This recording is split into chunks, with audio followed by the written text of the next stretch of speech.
En este vídeo voy a profundizar en lo que llamé amplificador de voltaje en los primeros vídeos del canal y explicaré algunos de los motivos por los cuales a veces tenemos que utilizar una válvula de vacío en lugar de otra. Este es el circuito del que hablé en los dos primeros vídeos, amplificador de voltaje y condensadores, y es probablemente el circuito amplificador a válvulas más utilizado, este y sus diversas variantes. Como ya expliqué en su momento, las piezas claves son la resistencia de ánodo, la resistencia de cátodo y la necesaria resistencia de rejilla o de grid. En este tipo de circuitos, ya sea con válvulas de vacío o con transistores, la máxima ganancia de voltaje A sub V será siempre menor al valor de la resistencia de ánodo dividido por el valor de la resistencia de cátodo. En el caso de válvulas de vacío, la ganancia real será siempre bastante inferior. Como ya expliqué, si añadimos un condensador en el cátodo en paralelo a la resistencia, conseguiremos una ganancia bastante mayor, que además corresponde con la que podemos calcular a partir de los gráficos, como ya he enseñado en vídeos anteriores. La amplificación de voltaje en este caso dependerá del factor de amplificación mu y de la resistencia interna, ambos parámetros de la válvula, y también depende de la resistencia de ánodo, que cuanto mayor sea, mejor, pero ya no depende de la resistencia de cátodo. Una de las preguntas que quiero responder en este vídeo es ¿por qué no utilizamos siempre la 12AX7 que proporciona la mayor ganancia de voltaje entre todos los triodos más o menos conocidos?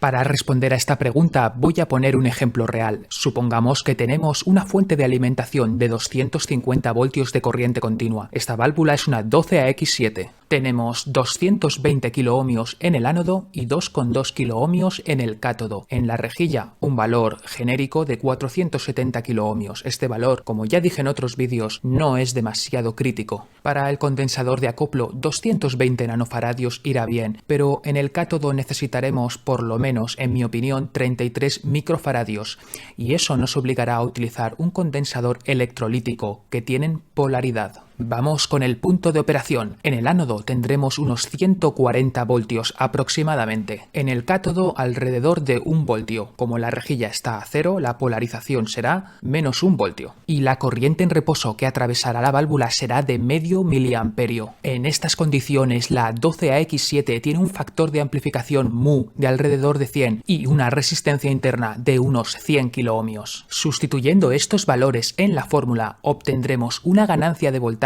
teórica de alrededor de 69. Pero ojo que esto sería sin ninguna carga. Ahora la 12AX7 no está suministrando corriente a ningún otro circuito, por lo tanto no sirve de nada. Así que voy a añadir una resistencia de carga que va a simular la impedancia de entrada de un circuito que puede ir conectado a la salida de este amplificador de voltaje. Y a esta resistencia la voy a llamar R sub L mayúscula. Lo que pasa es que ahora en la fórmula de la amplificación de voltaje ya no tenemos que considerar únicamente la resistencia de ánodo, sino también la resistencia de carga. La impedancia total conectada al ánodo será la combinación de estas dos resistencias en paralelo. Esto en corriente alterna, y están en paralelo porque tienen un punto común, el ánodo. Recordar que el condensador es transparente para la corriente alterna, y también en común el otro extremo, la resistencia de ánodo a tensión de alimentación y la resistencia de carga a tierra. Como en estos dos puntos el voltaje no fluctúa, son equivalentes a tierra para corriente alterna,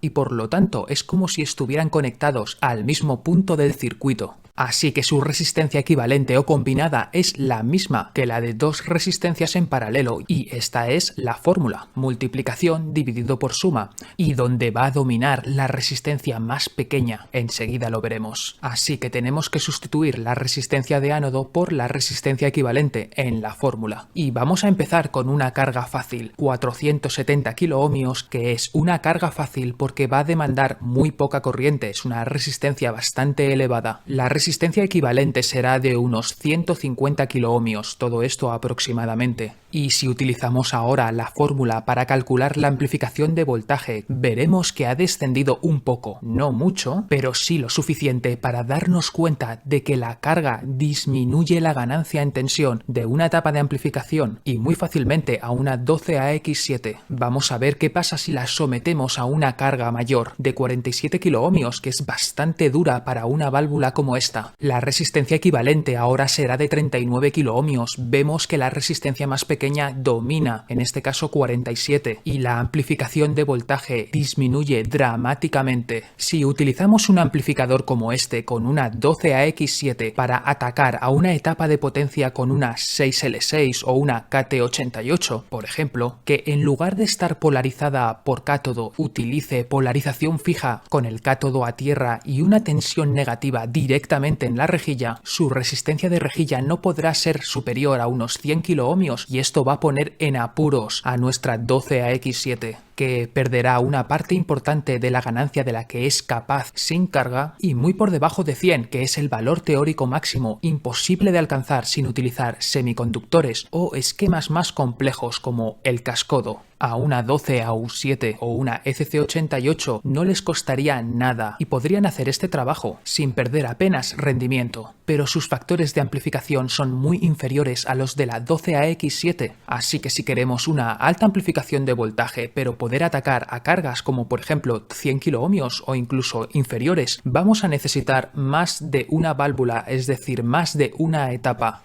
Antes de acabar, quiero dar dos de las fórmulas más importantes en cualquier amplificador, la impedancia de entrada y la de salida. Empecemos por la de salida, normalmente escrita Z sub O, que para este circuito es igual al equivalente paralelo de la resistencia de ánodo y la resistencia interna de la válvula, multiplicación partido por suma. Y mientras la tensión de rejilla sea inferior a la del cátodo, la impedancia de entrada será simplemente la de la resistencia de rejilla. Este circuito se llama amplificador en cátodo común y como cualquier amplificador de voltaje es mejor cuanto menor sea su impedancia de salida y mayor su impedancia de entrada. Y como la resistencia interna de la 12AX7 es bastante elevada, es difícil conseguir impedancias de salida bajas. Por lo tanto, la desventaja de la 12AX7 es que tiene una resistencia interna muy elevada, pero además una transconductancia bastante baja y una capacidad de corriente también muy baja. En próximos vídeos explicaré detenidamente estos conceptos de manera simple y directa. No tengo ningún beneficio económico ni de ningún otro tipo por las muchas horas que dedico al canal y a todos los proyectos que están por venir. Por eso, si te gusta el canal, te agradezco mucho su difusión, porque ahora mismo mi voz llega a muy pocas personas. Espero que tú sigas siendo uno de ellos la semana que viene